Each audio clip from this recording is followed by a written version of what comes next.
Pero la serpiente era astuta, más que todos los animales del campo que Jehová Dios había hecho, la cual dijo a la mujer: con que Dios os ha dicho, no comáis de todo el árbol del huerto.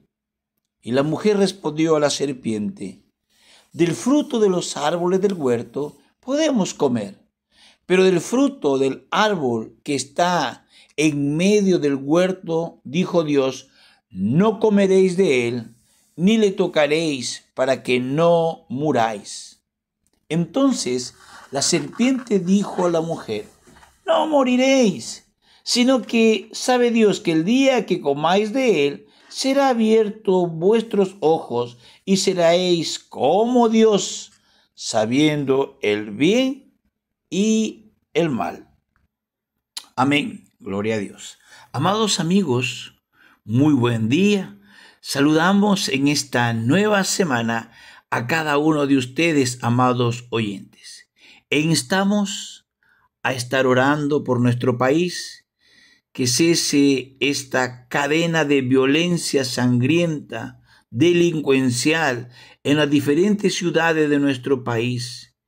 Por favor, estemos orando por un cambio en nuestras autoridades para medidas sensatas y sabias, porque la ira de Dios se revela desde el cielo contra toda impiedad e injusticia de los hombres, que detienen con justicia la verdad, porque lo que de Dios se conoce les es manifiesto, pues Dios se lo manifestó, porque las cosas invisibles de Él, su eterno poder y deidad, se hacen claramente visibles desde la creación del mundo, siendo entendidos por medio de las cosas hechas, de modo que no tienen excusa, pues habiendo conocido a Dios, no le glorificaron como a Dios, ni le dieron gracia, sino que se envanecieron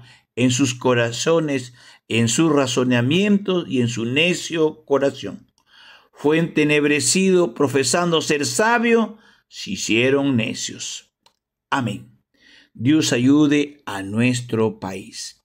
Por favor, nos corresponde empezar con el capítulo 3 del libro de Génesis. Trataremos de la desobediencia y el engaño de la serpiente a Adán y a Eva en el capítulo 3, versículo del 1 al 5. Acérquense en sus Biblias, por favor.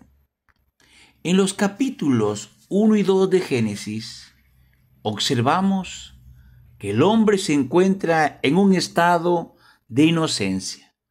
Todo fue allí perfección y hubo una relación de comunión entre Dios y el hombre. Pero en el momento en que comenzamos a analizar el capítulo 4 hacia adelante, vemos que existen los celos, la ira, el asesinato, la mentira, la maldad, la corrupción, la rebelión y el juicio. Surge la pregunta: ¿de dónde provino todo esto? ¿Cómo empezó? ¿Dónde se originó el pecado? En realidad, estrictamente hablando, no creo que se originó allí, aunque en lo que se refiere al ser humano, aquí es donde comenzó. Mire, la serpiente era más astuta que cualquiera de los animales del campo que el Señor Dios había hecho. Y dijo a la mujer: con que Dios os ha dicho, no comeréis de ningún árbol del huerto. Nos encontramos ante el capítulo que algunos expositores bíblicos, conservadores o no, consideran como el más importante de la Biblia. Lo llaman el capítulo 3 como el pivot de la Biblia, el eje alrededor del cual gira el conocimiento de las Sagradas Escrituras. En primer lugar, surge la pregunta: ¿por qué la tentación? Si volvemos a los capítulos 1 y 2, vemos que el hombre fue creado inocente, pero no justo. ¿Qué es la justicia? La justicia es la conservación de la inocencia ante la presencia de la tentación. En efecto, la tentación producirá uno de dos consecuencias: o te desarrollará o te destruirá. El jardín del Edén no era un invernadero en el cual el ser humano estuviese protegido como una planta. El carácter debía desarrollarse y solo podía hacerlo ante la tentación. El hombre fue creado como un ser responsable. Él era responsable de alabar a Dios dándole la gloria, de obedecerle, de servirle y de someterse al gobierno divino. En este pasaje bíblico, muchos de los ríos de la verdad divina se remontan a sus orígenes. Aquí comienza el gran drama que se está representando en el escenario de la historia humana y que después de casi 6.000 años aún no ha llegado a su fin. Aquí encontramos la explicación divina sobre la actual condición caída y ruinosa de nuestra raza. Aquí aprendemos acerca de las estratagemas sutiles de nuestro enemigo, el diablo. Aquí contemplamos la impotencia total del hombre para transitar por el sendero de la justicia sin contar con la gracia divina. Aquí descubrimos los efectos espirituales del pecado y el hombre procurando huir de Dios. Aquí discernimos la actitud de Dios hacia el pecador culpable. Aquí observamos la tendencia universal de la naturaleza humana de cubrir su propia vergüenza moral por medio de obras realizadas por sus propias manos. Aquí se nos enseña sobre la provisión misericordiosa que Dios ha hecho para hacer frente a nuestra gran necesidad. Aquí comienza el flujo de eventos proféticos que corre por todas las sagradas escrituras. Aquí aprendemos que el hombre no puede acercarse a Dios a no ser que sea a través de un mediador. El hombre no se creó a sí mismo.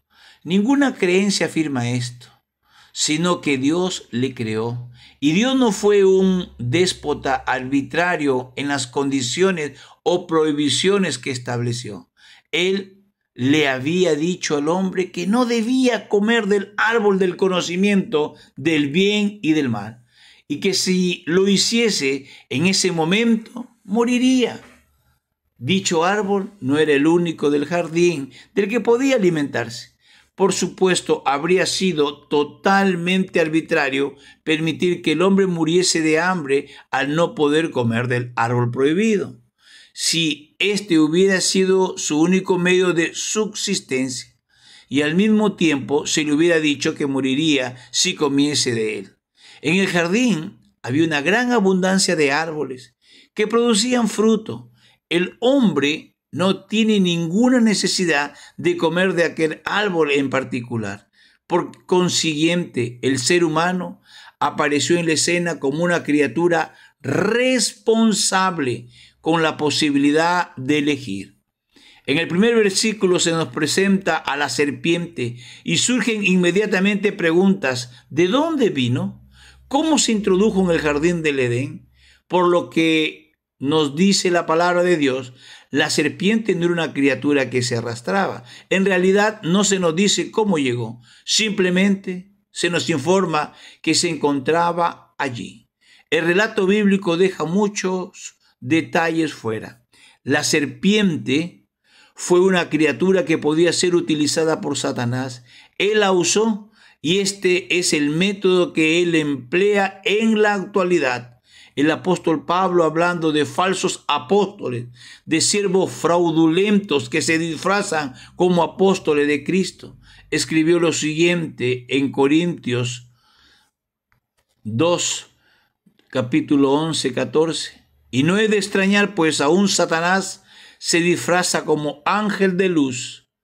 El último libro de la Biblia, Apocalipsis, dice más sobre Satanás que cualquier otro libro de la Biblia, dice en su capítulo. Volviéndose a nuestro pasaje bíblico, vemos que la serpiente contradijo a Dios muy sutilmente. sustituyendo la palabra de Dios por la suya. La epístola del apóstol Pablo a los romanos enseña la verdad de la obediencia de la fe. La fe conduce a la obediencia y la incredulidad lleva a la desobediencia. Y hay una realidad: la duda siempre conduce a la desobediencia. Nuestro relato nos lleva ahora al momento en que el hombre y la mujer desobedecen a la palabra de Dios. Este engaño está llevando muchos en nuestro tiempo a la perdición eterna, porque negar a Jesucristo como nuestro Salvador personal realmente nos lleva a la perdición. Pero venga a Cristo, en Él hay perdón de pecados y vida eterna. Amén. Cuando tú vienes a su presencia, Él te llena como nadie más. Te quiero invitar a que levantes esas manos conmigo, donde quiera que estés, y le digas conmigo al Señor: te necesito, Señor, te anhelo más que la vida misma, Señor.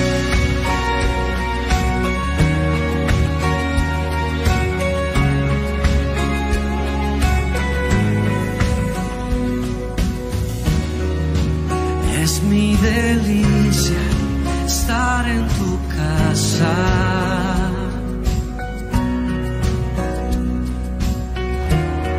encuentro refugio bajo tus alas.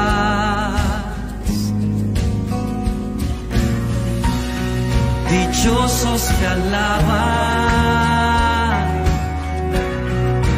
los que contemplan tu gloria, tu gloria. Anhelo, deseo, me muero por estar contigo. Te busco, hoy ruego permanecer toda mi vida aquí. Gustar un momento de tu sonrisa,